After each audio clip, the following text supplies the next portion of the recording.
Good morning विद्यार्थी मित्रों। सो आज આપણે परमाणवीय त्रिज्या અને આયનીય ત્રિજ્યા એના વિશે ચર્ચા કરવાના છીએ। લાસ્ટ ટોપિકની અંદર આપણે આવર્ત કોષ્ટકના બધા જ વિભાગો એસ વિભાગ, પી વિભાગ, ડી વિભાગ, એફ વિભાગ વિશે ચર્ચા કરી હતી, બરાબર। આજનો જે આપણો ટોપિક છે એ ખૂબ જ ઇમ્પોર્ટન્ટ છે અને અત્યાર પછી જે હવે આપણે જે પણ ટોપિક શીખીશું, બરાબર, એ દરેક एमसीक्यू माटे खूब ज इम्पोर्टंट है। परमाणवीय त्रिज्या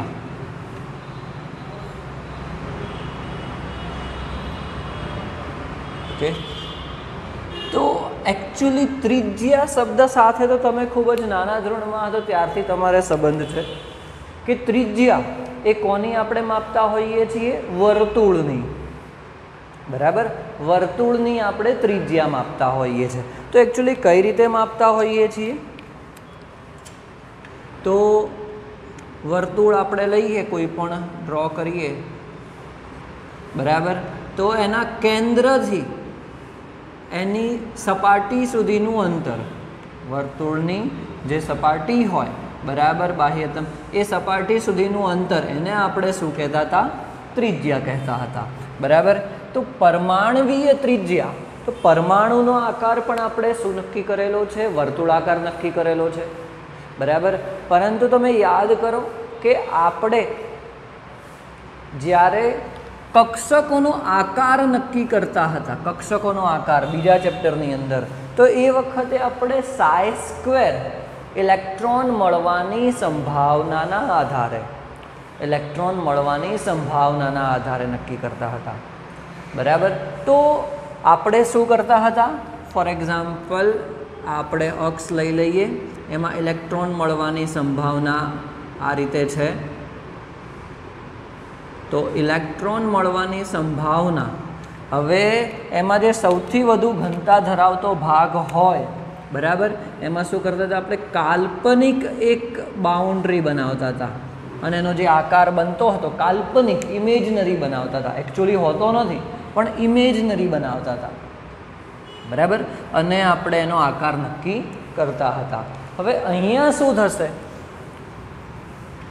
એટલો એનો મતલબ એ થયો કે પરમાણુને કોઈ ચોક્કસ હદ રેખા તો છે નહીં, परमाणुने कोई चौक्कस हद रेखा नहीं, चौक्कस हद रेखा नहीं। तो परमाणु केंद्र आपने खबर है क्या है, पण एनाथी क्या सुधी मापवू ए आपने खबर नहीं, तो शू करीशुं? बराबर। फरीथी एक वखत समझिए कि परमाणुनुं केंद्र आपने खबर पड़ी गई है, परंतु आपणे क्या सुधी मापवू ए नहीं खबर, कारण के एने चौक्कस हद रेखा नहीं, चौक्कस हद रेखा नहीं। तो एक बीजो उपाय शोधवामां आव्यो, बराबर, एक बीजो उपाय शोधवामां आव्यो कि शुं करवामां आव्युं कि अलग अलग प्रकारना तत्वोमां, एटले के अधातु तत्वो अने धातु तत्वो, बराबर।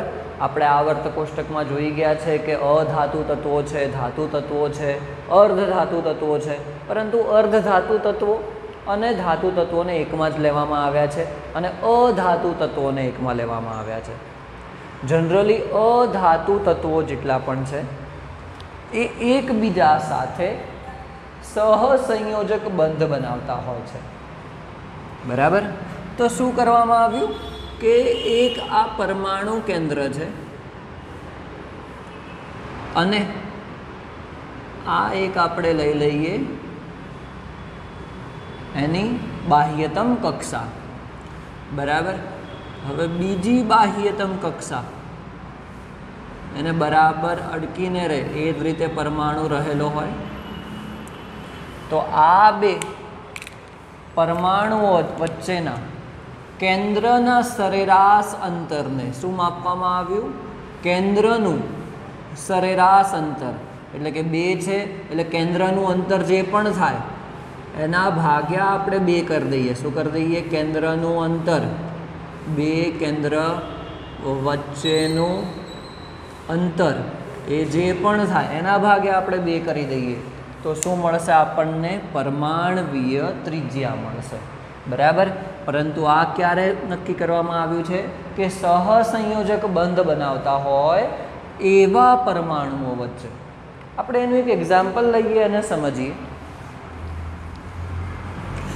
ધારો કે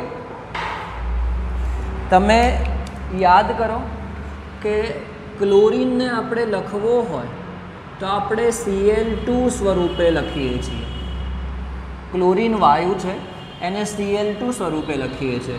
એકચ્યુઅલી શું છે કે ક્લોરીન અને બીજા ક્લોરીન વચ્ચે ઇલેક્ટ્રોનની ભાગીદારીથી સહસંયોજક બંધ રચાયો છે। સહસંયોજક બંધ, બરાબર। ઇલેક્ટ્રોનની ભાગીદારી કરેલી છે એટલે એમાં શું હશે કે બે પરમાણુઓ એની બાહ્યતમ કક્ષામાં રહેલા ઇલેક્ટ્રોન એમની વચ્ચે શું થયેલું છે? સહસંયોજક બંધ રચાયેલો છે, એટલે કે એમની કક્ષાઓનું સંમિશ્રણ થયેલું છે, બરાબર। તો આવા સહસંયોજક બંધ ધરાવતા સંયોજનોમાં બે પરમાણુ કેન્દ્ર વચ્ચેના સરેરાશ અંતરને આપણે શું કહીએ છીએ? પરમાણવીય ત્રિજ્યા કહીએ છીએ। શું કહીએ છીએ? પરમાણવીય ત્રિજ્યા। અને આ ત્રિજ્યાને સહસંયોજક બંધના આધારે નક્કી કરવામાં આવ્યા છે એટલે એને સહસંયોજક ત્રિજ્યા કહેવામાં આવે છે, બરાબર। સહસંયોજક ત્રિજ્યા કહેવામાં આવે છે। ઓકે, તો આપણે ડેફિનેશન એની લખીએ। સૌથી પહેલાં તો આપણે જે વસ્તુ તમને સમજાવી એ લખીએ કે પરમાણુને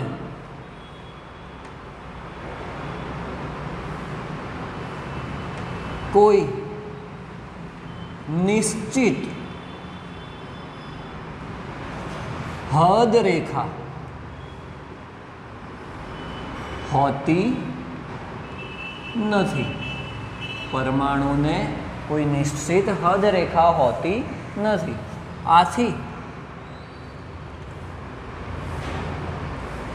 એકલા પરમાણુની ત્રિજ્યા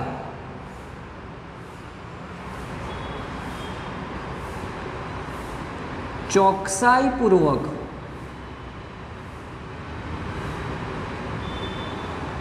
માપી શકાતી નથી। એકલા પરમાણુની જો આપણે ત્રિજ્યા માપવા જઈએ તો એ નથી માપી શકતા। કોના કારણે નથી માપી શકતા? કારણ કે પરમાણુ એની કોઈ નિશ્ચિત હદ રેખા નથી। કેન્દ્ર ખબર છે ક્યાં છે આપણને, પણ કેન્દ્રથી ક્યાં સુધી વિસ્તરેલું છે એ સાઈ² વેલ્યુ ઉપરથી ખબર પડે છે, પરંતુ એની કોઈ નિશ્ચિત હદ રેખા હોતી નથી, બરાબર। તો એના આધારે આપણે કહી શકીએ તો આમ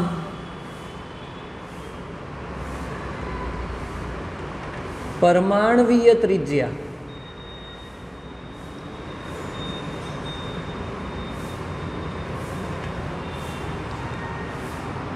તે બે પરમાણુ ના સાપેક્ષમાં, એકલા નથી માપી શકાતો તો સાપેક્ષમાં માપવામાં આવે છે। શું થાય છે કે પરમાણવીય ત્રિજ્યા એ બે પરમાણુઓના સાપેક્ષમાં માપવામાં આવે છે। ઓકે, તો હવે સાપેક્ષમાં કઈ રીતે માપવામાં આવે છે એ આપણે નક્કી કરી શકીએ। તો બે પ્રકારના આપણે ત્રિજ્યા ભણીશું, સહસંયોજક ત્રિજ્યા અને ધાત્વીય ત્રિજ્યા। તો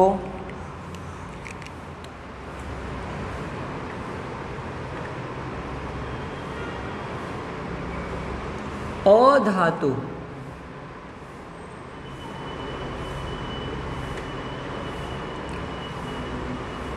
તત્વો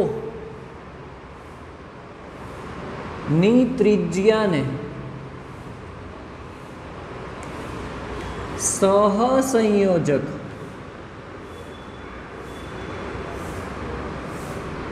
ત્રિજ્યા કહેવામાં આવે છે. બરાબર. તો હવે સહસંયોજક ત્રિજ્યા શું છે એ આપણે જોઈએ.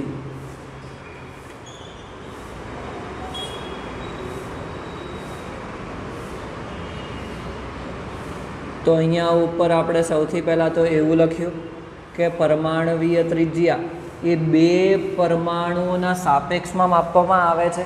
પછી શું લખ્યું છે એમાં અધાતુ તત્વો જ વિશે જોઈએ છે. તો અધાતુ તત્વો છે એની ત્રિજ્યાને સહસંયોજક ત્રિજ્યા કહેવામાં આવે છે. શું કહેવામાં આવે છે? સહસંયોજક ત્રિજ્યા. તો એવું કહી શકાય કે બે સહસંયોજક બંધથી જોડાયેલા સહસંયોજક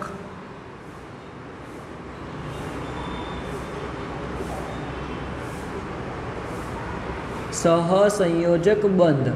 હવે એનું મિનિંગ શું થશે એ પણ તમને ખબર હોવી જોઈએ. તો ઇલેક્ટ્રોનની ભાગીદારી થી રચાતો બંધ એને સહસંયોજક બંધ કહેવાય. તો સહસંયોજક બંધથી જોડાયેલા બે સમાન, બરાબર, આ શબ્દ પણ ઇમ્પોર્ટન્ટ છે, બે સમાન અધાત્વીય અથવા તો અધાત્વીય પરમાણુઓના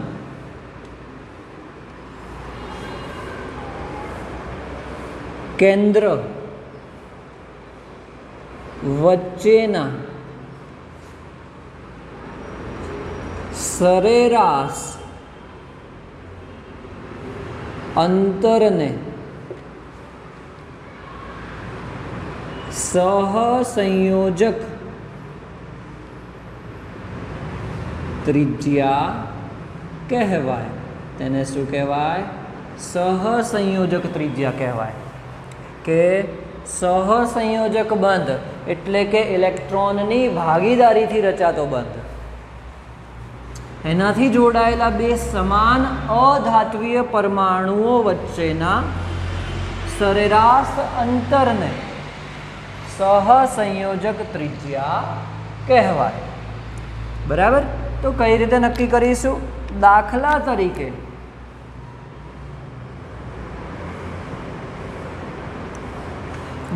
તરીકે Cl2 એટલે કે ક્લોરીનના બે પરમાણુ લઈએ છીએ જેની વચ્ચે શું છે? આ આપણે કહીએ છીએ કે સહસંયોજક બંધ છે. સહસંયોજક બંધ. તો ક્લોરીનના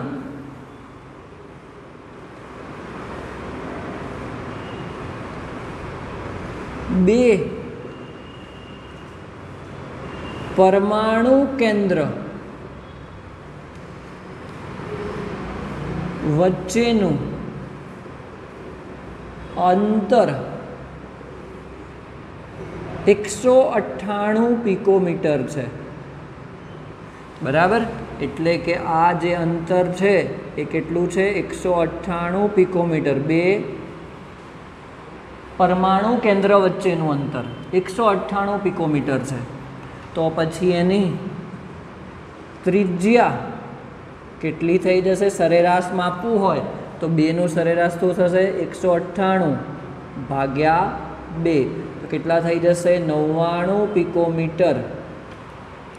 આ શું આવ્યું? તો આ આવ્યું ક્લોરીનની ત્રિજ્યા. આ શું છે? તો ક્લોરીનની ત્રિજ્યા. બરાબર. તો આ થઈ ગઈ સહસંયોજક ત્રિજ્યા કે જે શેની અંદર જોવા મળે છે? તો અધાતુ તત્વો. અધાતુ તત્વો જેટલા પણ છે તેની અંદર સહસંયોજક ત્રિજ્યા જોવા મળે છે. હવે જરા મને એમ કહો કે અધાતુ વચ્ચે તો રચાય છે, પરંતુ જો આપણે ધાતુ તત્વ લઈએ, જેમ કે આયરન લઈએ Fe, ઓકે, તો Feના બે પરમાણુઓ વચ્ચે સહસંયોજક બંધ નથી રચાતો. એમાં તો કેવું હોય છે કે તે ધાત્વીય બંધથી જોડાયેલા હોય છે. એવું કહેવામાં આવે છે કે બે ધાતુઓ વચ્ચે આકર્ષણ બળથી રચાતો જે બંધ છે તેને ધાત્વીય બંધ કહેવામાં આવે છે. બરાબર. તો બીજું આપણે સેન્ટેન્સ આગળ એવું લખી શકીએ કે અધાતુ માટે હતું. હવે ધાતુ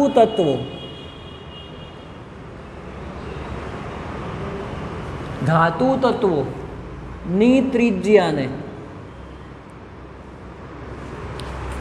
ધાત્વીય ત્રિજ્યા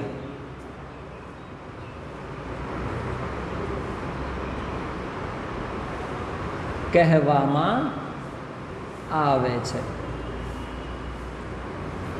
બરાબર. ધાતુ તત્વોની ત્રિજ્યાને શું કહેવામાં આવે છે? ધાત્વીય ત્રિજ્યા. આ વસ્તુ ખાસ ધ્યાનમાં રાખજો.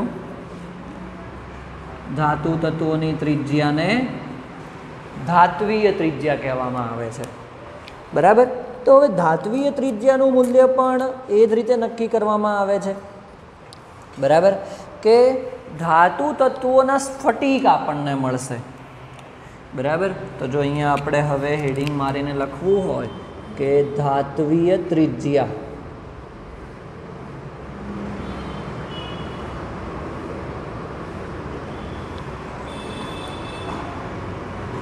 ઓકે, તો આપણે એવું લખી શકીએ કે ધાતુના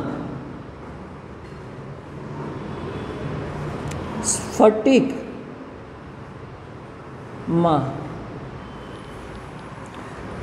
રહેલા બે પાસેના પરમાણુના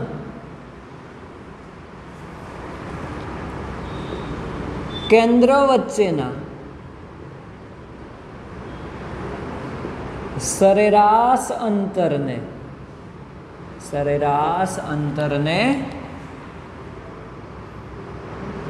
ધાત્વીય ત્રિજ્યા કહેવાય. સરેરાશ અંતરને ધાત્વીય ત્રિજ્યા કહેવાય. બરાબર. દાખલા તરીકે, ફોર એક્ઝામ્પલ, આ વસ્તુ સમજજો કે ધાતુના શું હોય છે? સ્ફટિક હોય છે. તો સ્ફટિકમાં રહેલા બે પાસેના પરમાણુઓના કેન્દ્ર વચ્ચેના સરેરાશ અંતરને, અથવા તો આપણે કહી શકીએ અડધા મૂલ્યને શું કહેવામાં આવે છે? ધાત્વીય ત્રિજ્યા. ધારો કે આપણે કોપર Cu સ્ફટિક લઈએ છીએ, તો એમાં બે Cu વચ્ચેનું, બે પાસે રહેલા Cu વચ્ચેનું અંતર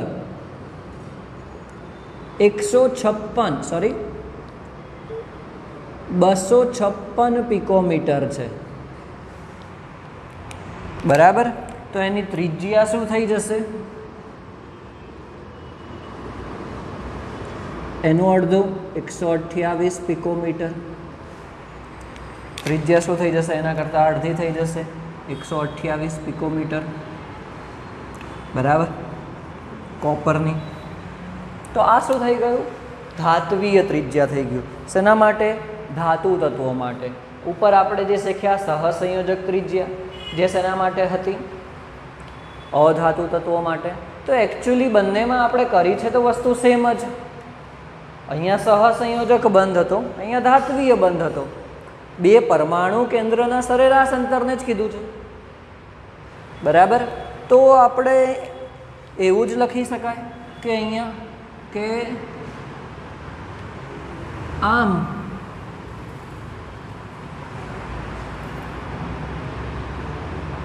સહસંયોજક ત્રિજ્યા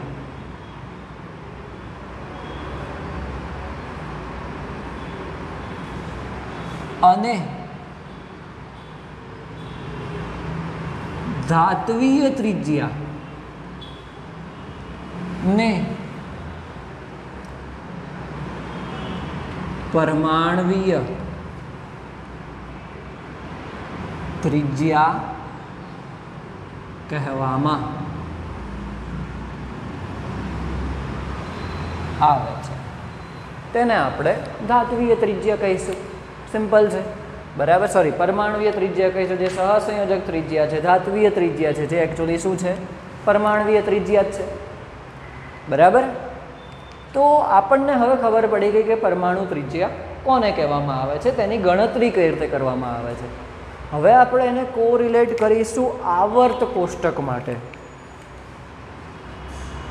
તો આપણે અહીંયા એક મિની ટોપિક બનાવીએ કે આવર્ત કોષ્ટકમાં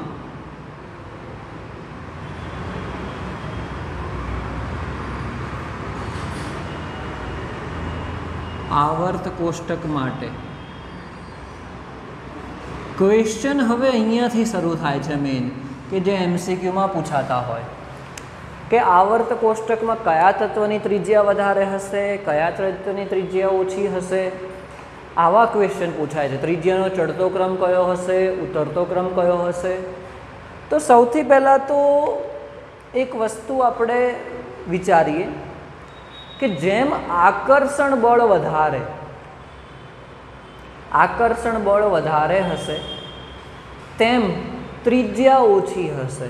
આપણે આમાં ઘણી બધી વસ્તુઓ સમજવાની છે.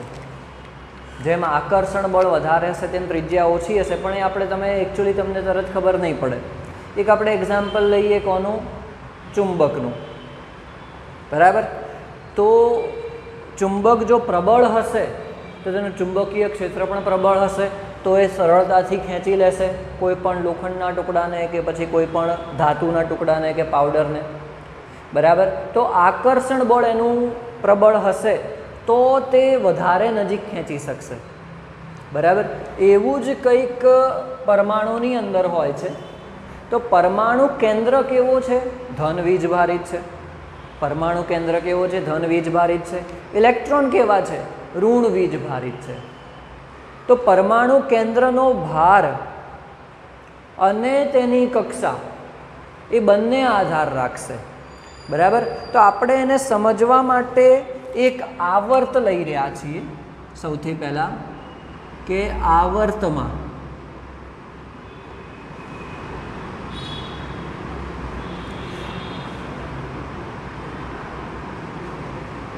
બરાબર, અને આપણે બીજું આવર્ત લઈએ n બરાબર 2. n બરાબર આપણે શું લઈએ છીએ? 2 લઈએ છીએ, બરાબર. તો શું થઈ જશે? કયા કયા તત્વો આવશે? ચલો, લિથિયમ,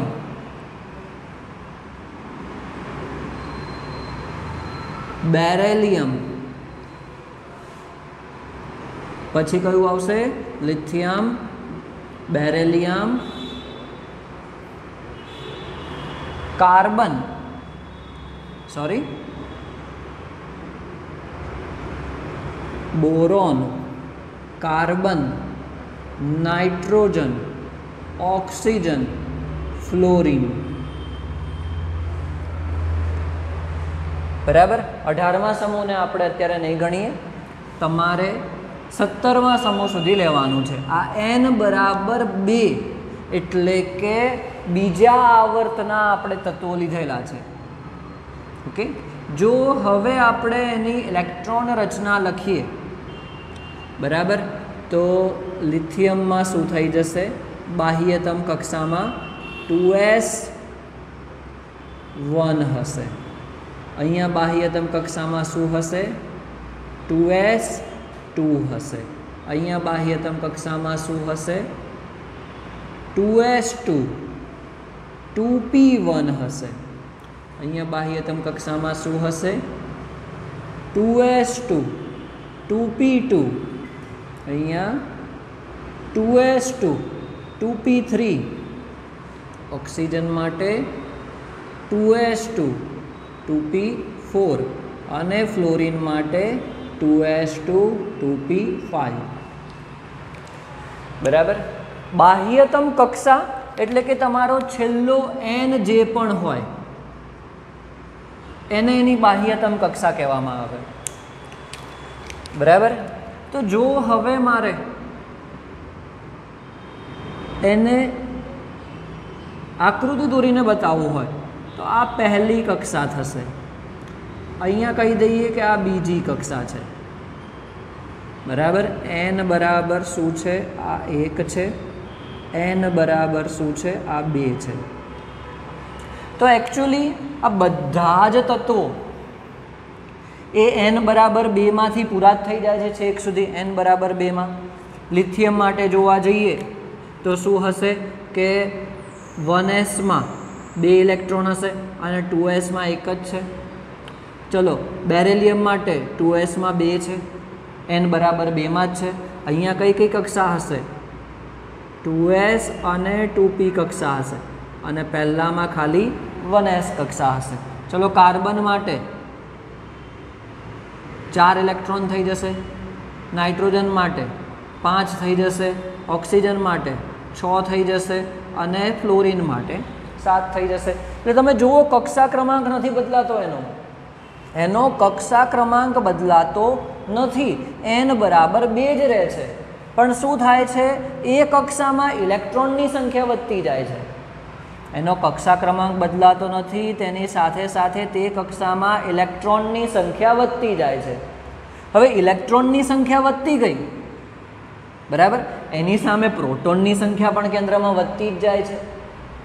એવું તો એકલું છે નહીં કે એકલા ઇલેક્ટ્રોનની જ સંખ્યા વધશે. જેમ જેમ આપણે પરમાણુ ક્રમાંક આગળ જતા જઈએ છીએ તો પ્રોટોન અને ઇલેક્ટ્રોનની સંખ્યા સમાન હોય તો પ્રોટોનની પણ સંખ્યા શું થાય છે? વધતી જાય છે. એટલે કે ઇલેક્ટ્રોનની સાથે સાથે પ્રોટોનની સંખ્યા પણ વધતી જાય છે. એટલે કે પ્રોટોનનો કેન્દ્રીય વીજભાર, ધન વીજભાર પણ વધતો જાય છે, બરાબર. તો બાહ્યતમ કક્ષા નથી બદલાતી, ધન વીજભાર વધતો જાય છે તો એ ઋણ વીજભારને શું કરશે? વધુ પ્રમાણમાં આકર્ષશે. શું કરશે? વધુ પ્રમાણમાં આકર્ષશે, બરાબર. એક સિમ્પલ વસ્તુ આપણે કહી શકીએ. ધારો કે આ આપણું પરમાણુ કેન્દ્ર છે, એમાં પ્રોટોન છે, ધારો કે 5 પ્રોટોન છે અને આ બીજો ઇલેક્ટ્રોન છે એક. જો હવે હું અહીંયા જ ઇલેક્ટ્રોન છે, ઇલેક્ટ્રોન બદલાતું નથી એનું સ્થાન, પરંતુ પ્રોટોનની સંખ્યા વધારું છું તો શું થશે કે વધુ પ્રમાણમાં આકર્ષશે. તો આકર્ષણ વધશે તો ત્રિજ્યા કેવી થશે? ઓછી થશે. આકર્ષણ વધવાના કારણે ત્રિજ્યા કેવી થશે? ઓછી થશે. એવું જ કંઈક અહીંયા થાય છે. ફરીથી સમજજો. બાહ્યતમ કક્ષા 2 એ ફિક્સ થઈ ગઈ છે આવર્ત માટે, n બરાબર બીજા આવર્ત માટે, બરાબર. તો હવે એમાં કેન્દ્રીય વીજભાર વધતો જાય છે પરંતુ કક્ષા જે બાહ્યતમ છે એ તો બદલાતી નથી. વીજભાર વધવાના કારણે બાહ્યતમ કક્ષા વચ્ચેનું આકર્ષણ બળ કેવું થશે? વધતું જશે. આકર્ષણ બળ વધતું જશે તો એની ત્રિજ્યા કેવી થશે? ઓછી થતી જશે, બરાબર. તો અહીંયા આપણે એવું લખી શકીએ કે આવર્તમાં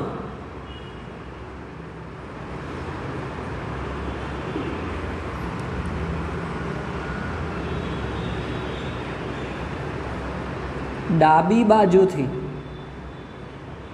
કઈ બાજુ જઈએ છીએ આપણે? જમણી બાજુ જઈએ છીએ. જમણી બાજુ જતા શું થાય છે કે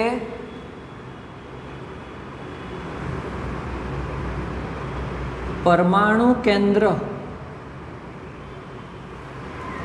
નો કેન્દ્રીય ભાર વધતો જાય છે. પરમાણુ કેન્દ્રનો કેન્દ્રીય ભાર વધતો જાય છે. તેની સામે ઇલેક્ટ્રોનની સંખ્યા પણ વધે છે. પરમાણુય કેન્દ્રીય ભાર વધતો જાય તો તેની સામે ઇલેક્ટ્રોનની સંખ્યા પણ વધે જ છે. પરંતુ આ શબ્દ ઇમ્પોર્ટન્ટ છે, પરંતુ કક્ષા ક્રમાંક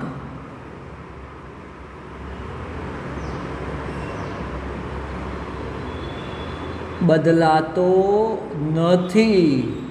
કક્ષા તો એની એ જ રહે છે, એ તો બદલાતો નથી. બરાબર, કક્ષા તો એની એ જ રહે છે, એ બદલાતો નથી. તો શું થશે? કક્ષા ક્રમાંક નથી બદલાતો તો શું થશે કે બાહ્યતમ કક્ષા, એનો મતલબ આપણે એવું લખી શકીએ કે બાહ્યતમ કક્ષા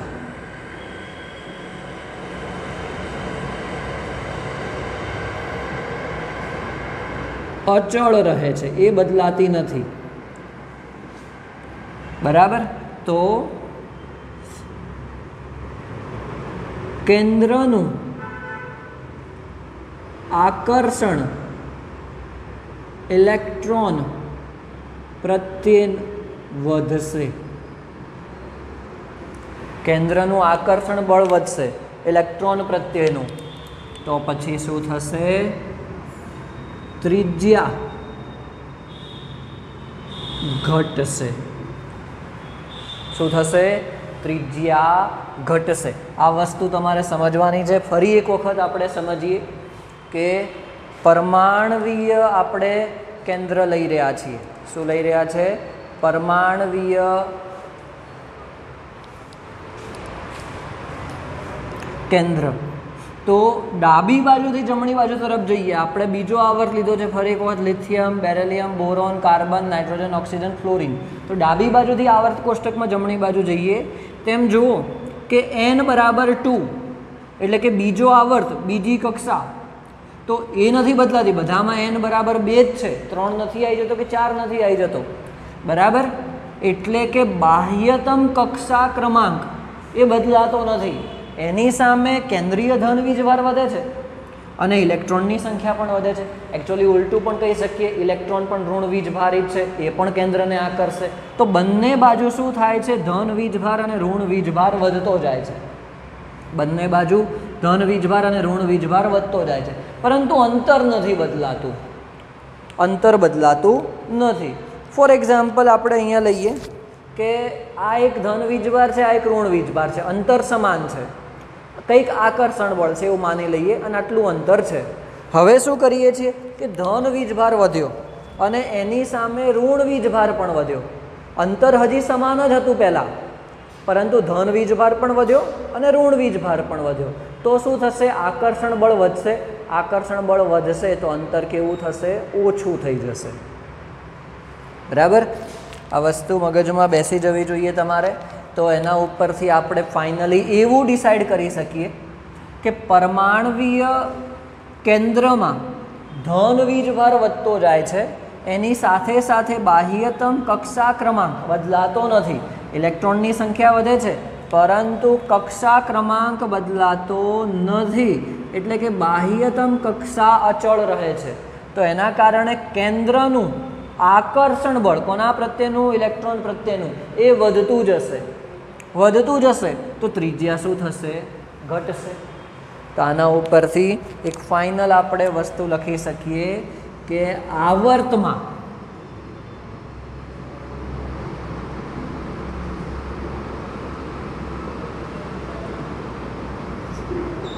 ડાબી બાજુથી જમણી બાજુ તરફ જતા ત્રિજ્યા ઘટે. ભલે પરમાણવીય ક્રમાંક વધે છે પણ ડાબી બાજુથી જમણી બાજુ તરફ જતાં શું થાય છે? ત્રિજ્યા ઘટશે. આ આખા આવર્ત કોષ્ટકમાં લાગુ પડશે કે ડાબી બાજુથી જમણી બાજુ તરફ જતાં શું થશે? ત્રિજ્યા ઘટશે. બરાબર, આ વસ્તુ સમજાઈ જવી જોઈએ, કોઈ પણ પ્રકારની મિસ્ટેક ના થવી જોઈએ. આની અંદર આપણે એક્ઝામ્પલ દ્વારા તમને સમજાવ્યું છે. ચલો, એ જ રીતે હવે આપણે આગળ વધીએ હજી કે આપણે જોવાનું છે હવે સમૂહમાં શું કરવાના છીએ? સમૂહમાં જોવાનું છે. આપણે આવર્તમાં જોયું કે કોઈ પણ આ બીજો આવર્ત લીધો તો તમે ત્રીજો આવર્ત લો, ચોથો આવર્ત લો, પાંચમો આવર્ત લો, દરેકમાં સેમ જ રહેશે, બદલાશે નહીં. તો હવે આપણે જોઈએ સમૂહમાં.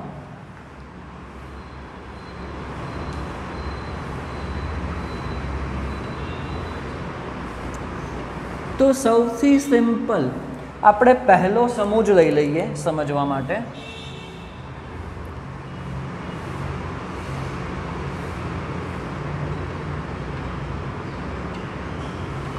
પહેલો સમૂહ એમાં કયા હશે? લિથિયમ. લીના માંગે શું થતું? Lithium, sodium, potassium, rubidium, caesium અને फ्रांसियम. लीना ने की रब से फरियाद. Lithium, sodium, potassium, rubidium, caesium અને फ्रांसियम. बराबर. तो जो हवे मारे आनी साथे आवर्त पण लखवा होय तो शुं लखी शकाय? आ n बराबर 2 आवर्त छे. बराबर. n बराबर 2 छे. आ शू थई जशे? n बराबर 3. चौथो आवर्त है पोटेशियम. रुबिडियम 5मो आवर्त थशे. सीजियम 6ठो आवर्त थशे અને फ्रांसियम 7मो आवर्त थशे. बराबर. तो हवे एना माटे मारे लखवू होय के बाह्यतम कक्षा कई हशे?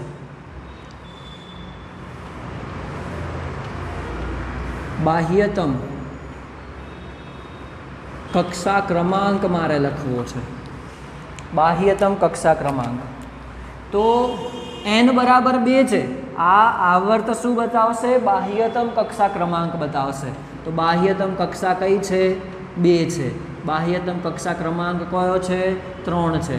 अहींया 4 हशे, 5 हशे, 6 हशे અને 7 हशे. वधारे स्पेसिफिक लखवू होय तो आपणे लास्ट लेक्चरनी अंदर शीख्या था કે શું હશે? 2s1 હશે, આ 3s1 હશે, 4s1 હશે, 5s1 હશે, 6s1 હશે, 7s1 હશે. બરાબર. એની બાહ્યતમ કક્ષા ક્રમાંક આપણે લખેલો છે, એની ઇલેક્ટ્રોન રચના બાહ્યતમ કક્ષાની. તો આપણે સમૂહમાં ઉપરથી નીચે તરફ જઈએ એમ શું થાય છે? કક્ષા ક્રમાંક બદલાતો જાય છે. એમ શું થાય છે? કક્ષા ક્રમાંક બદલાતો જાય છે. એટલે ધારો કે જો આપણે બતાવવું હોય આ પરમાણુ કેન્દ્ર લઈએ. ચલો આ પહેલી કક્ષા, આ બીજી કક્ષા, આ ત્રીજી કક્ષા, ચોથી કક્ષા, પાંચમી કક્ષા, છઠ્ઠી કક્ષા, સાતમી કક્ષા. बराबर. अहीं आपणे लखी नाखीए आ 1 2 3 4 5 6 અને 7. तो जोईने खबर पड़ी जाए कि लिथियम क्या हशे? लिथियम हशे अहींया. सोडियम क्या हशे?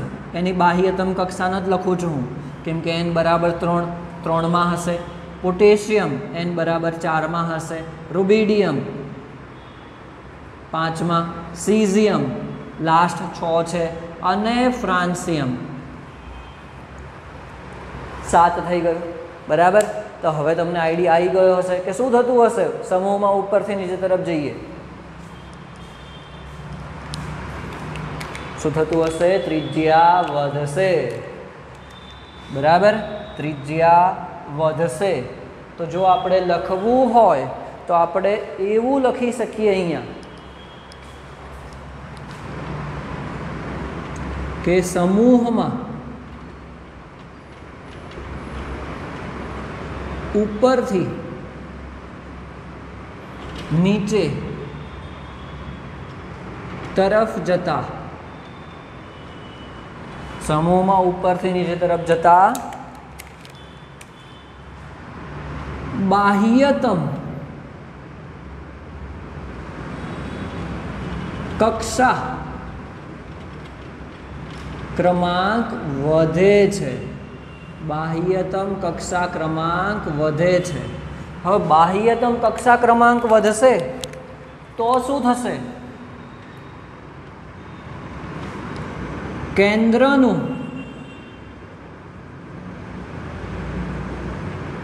बाह्यतम कक्षा में रहेला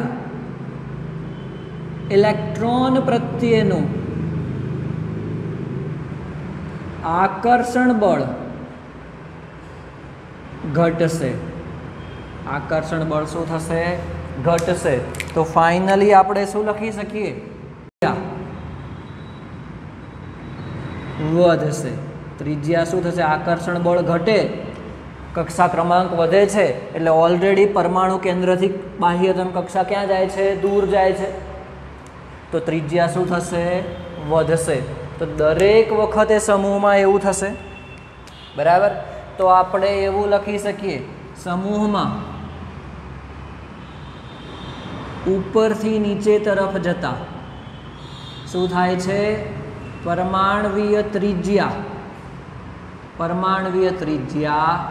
વધે છે. સમૂહમાં ઉપરથી નીચે તરફ જતા પરમાણવીય ત્રિજ્યા શું થાય છે? વધે છે, બરાબર. તો આ વસ્તુ સમજવી ખાસ જરૂરી છે.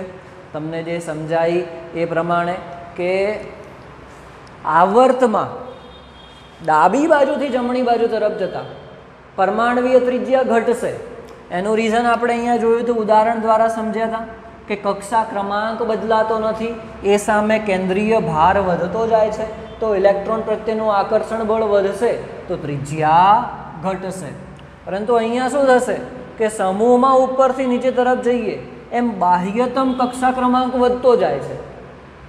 કક્ષા ક્રમાંક વધતો જાય છે તો પછી કેન્દ્રનું આકર્ષણ બળ કેવું થશે? ઓછું થતું જશે. તો એના કારણે ત્રિજ્યામાં શું થશે?